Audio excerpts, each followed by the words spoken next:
Hello everyone, welcome back to my channel. मैं हूं श्रेया भटनागर और आज मैं लेके आई हूं शॉर्ट एंड डिक्टेशन। अगले 5 सेकंड में मैं स्टार्ट कर दूंगी, तो प्लीज़ आप लोग रेडी रहिएगा।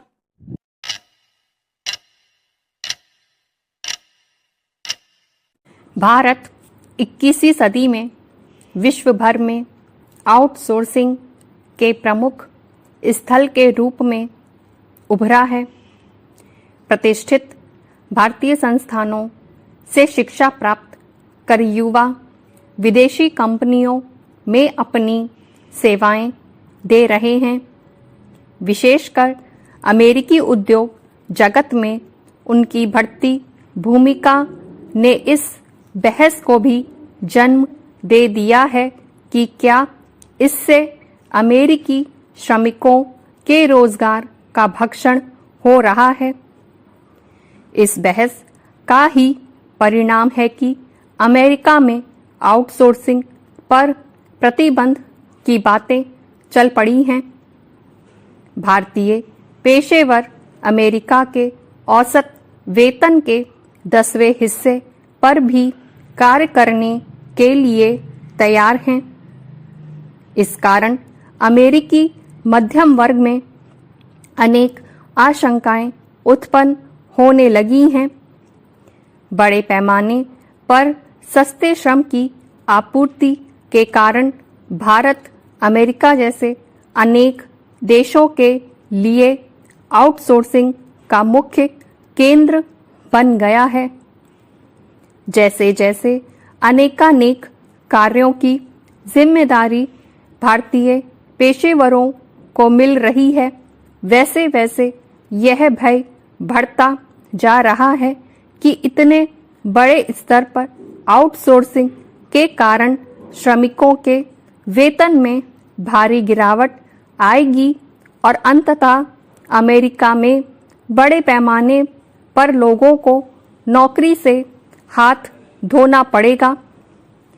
राष्ट्रपति पद के लिए अपने चुनाव प्रचार के दौरान बराक ओबामा ने उन कंपनियों को टैक्स में छूट का वायदा किया जो अपने रोजगार देश के भीतर ही रखेंगी और उन कंपनियों को मिलने वाली सुविधाओं में कटौती होगी जो दूसरे देशों के लोगों से अपना कार्य कराती है।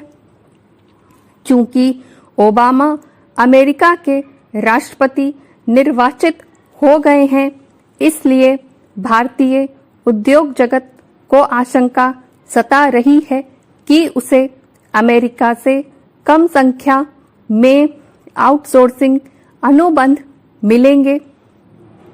यह भय गैर जरूरी और आधारहीन है कि भारत से आउटसोर्सिंग के कारण अमेरिकी श्रमिकों के रोजगार पर विपरीत प्रभाव पड़ेगा। वास्तव में आउटसोर्सिंग को बंद करना अमेरिका में रोजगार की समस्या का समाधान नहीं है।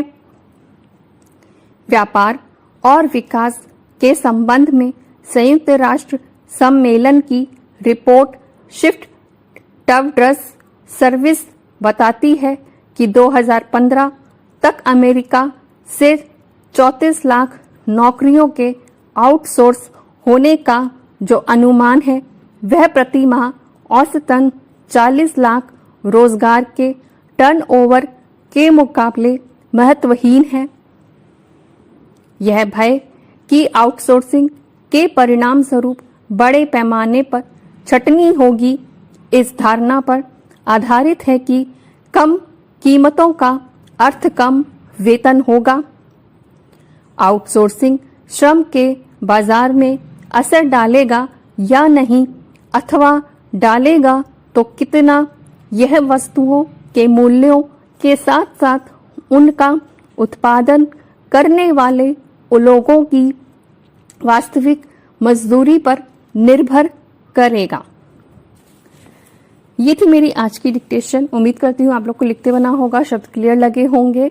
आप सोचते होंगे कि मैं हमेशा लास्ट में यही बोलती हूँ और मैं क्या ही बोलूँ, मुझे समझ में नहीं आता। तो बस मैं यही कहती हूँ कि आप लोग को समझ में आना चाहिए, बस मेरे वर्ड क्लियर आपको लगने चाहिए, आपको समझ में आना चाहिए, आपको लिखते बनते होना चाहिए, ठीक है। और इसके अलावा डिक्टेशन में होता ही क्या है, तो बस यही कहूँगी, अगर आपको डिक्टेशन पसंद आ रही हो तो प्लीज़ वीडियो को लाइक कर दिया करिए, शेयर किया करिए, चैनल को सब्सक्राइब करिए और चैनल पे यूं ही बने रहिए। नेक्स्ट डिक्टेशन, इसके नीचे का पूरा पैराग्राफ एंड तक होगा और इसके बाद फिर हम लोग आगे बढ़ते चले जाएंगे बस इसी तरीके से। तो इसकी प्रैक्टिस करके रखिएगा, जितने भी अंडरलाइन वर्ड्स हैं, जैसे कि मैं हमेशा बोलती हूँ, इनकी प्रैक्टिस कर लीजिएगा। जो मिस्टेक हुई हैं, जो वर्ड छूट गए हैं, उनकी ढूंढ के उनको भी प्रैक्टिस कर लीजिएगा। मिलते हैं जल्दी एक नई डिक्टेशन में, तब तक के लिए bye bye, take care, thank you.